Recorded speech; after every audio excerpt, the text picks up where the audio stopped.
मैं नफीस अंसारी भी जुड़े हैं हमारे साथ एआईएमआईएम से, मैं उनका रुख करूंगा।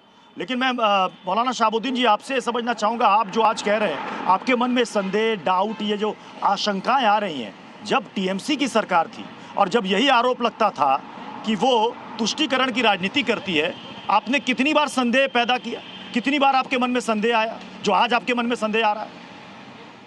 देखिए, पहले भी मैंने कहा था कि ममता बनर्जी को जिस तरीके से बंगाल के तामीर और तरक्की के लिए काम करना चाहिए था, वो नहीं कर सकी। इसी वजह से लोगों ने उनको रिजेक्ट कर दिया और भाजपा को लेकर के आए।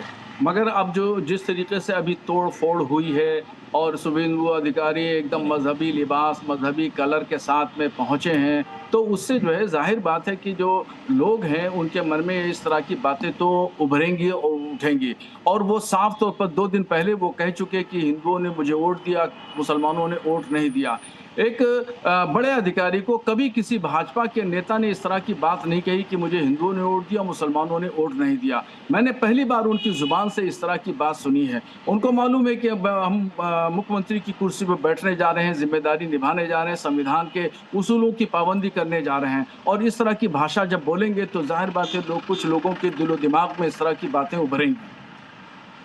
ठीक है, मैं इसका जवाब के शर्मा जी से लूंगा, लेकिन उससे पहले मैं नफीस अंसारी आपसे समझना चाहूंगा, जब मुख्यमंत्री ने यह कहा कि मैं अब मुख्यमंत्री हूं और मैं सबका हूं, तो मुझे लगता है कि जितने लोगों के मन में सवाल और संदेह था, सबका एक लाइन में जवाब मिल गया।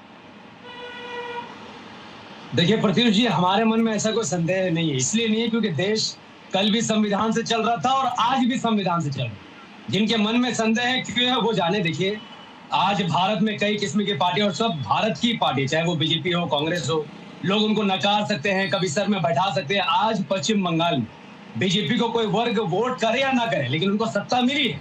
और जब वो सीएम पद की शपथ देते क्या कहते हैं, देश की एकता और अखंडता को अक्षुण्ण रखना। तो उनको सबको काम करना। अगर कोई चुना हुआ नेता ये बात कहे कि हम खास धर्म के लिए काम करेंगे, तो वो संविधान विरोधी हो जाता है। उसका सीट भी जा सकती है, उसका सब कुछ जा सकता है। तो बहुत बहुत बधाई हो बीजेपी को, जिन्होंने टीएमसी की सत्ता को उखाड़ फेंका है। टीएमसी की गुंडागर्दी से लोगों में बहुत दहशत परेशानी थी, लेकिन मुझे इस बात का भी अफसोस है कि बीजेपी की सरकार बनने से पहले ही पश्चिम बंगाल के कई इलाकों में हिंसा हो गई, 4 से ज्यादा लोगों की मौत हो गई। इवन खुद शुभेंदु अधिकारी जी के पीए की मौत हो गई। देखिए, कहीं पर भी मौत होती है, लोग एंकल देखते हैं कि टीएमसी का आदमी मरा, बीजेपी मरा, हिंदू मुसलमान। रियलिटी में क्या होता है, जिस इलाके में कोई आदमी मरता है वहां दहशत फैल जाती है, आम लोग घर से बाहर नहीं निकल पाते, लोगों का रोजगार चल जाता है। तो हम इस सरकार से उम्मीद करते हैं कि देखिए, पश्चिम बंगाल को ह्यूजली इन्वेस्टमेंट की जरूरत है। बीजेपी ने वादा किया हर घर में 2 रोजगार, सर पतियों जी, हर घर में 2 रोजगार तभी मिलेगा जब बाहर से इन्वेस्टमेंट आएगा। अगर पश्चिम बंगाल का माहौल गर्म रहेगा, जो भी बीजेपी का सरकार